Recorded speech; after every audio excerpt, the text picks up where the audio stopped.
ಗಲಾಟೆ ಮಾಡಬಾರ್ದು ಯಾರು ಸರ್. ಶಾಂತಿಯುತ ಹೋರಾಟ ನಮ್ದು. ಏನು ಹೋರಾಟ ಮಾಡಿದ್ರೆ ಆ ಸುವರ್ಣ ಟಿವಿ ಇಲ್ಲಿಂದ ಲೈವ್ ಬಿಟ್ಟಿದ್ದಾನೆ, ಹೊಡೆದಿದ್ದಾರೆ. ಅವೊಂದು ಫಿಸಿಕಲ್ ಟೆಸ್ಟ್ ಮಾಡಬೇಕು, ಪಾಪಿದ್ದು ಟೆಸ್ಟ್ ಮಾಡಬೇಕಿತ್ತು. ಆ ಬೇವರ್ಸಿಗಳು ಸುವರ್ಣ ನ್ಯೂಸ್ ಮಾಡುದೇ ಬೇವರ್ಸಿ ಕೆಲಸ. ಅವನು ಹೊರಗೆ ಬಿಡಿ.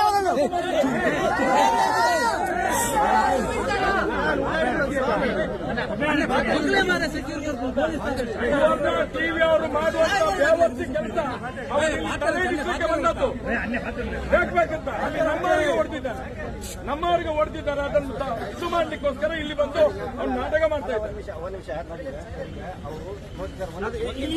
ಅಲ್ಲಿ ಬಂದು ನೀವು ಮಾತಾಡಿ, ಎಲ್ಲರೂ ಹೋಗುದಿಲ್ಲ.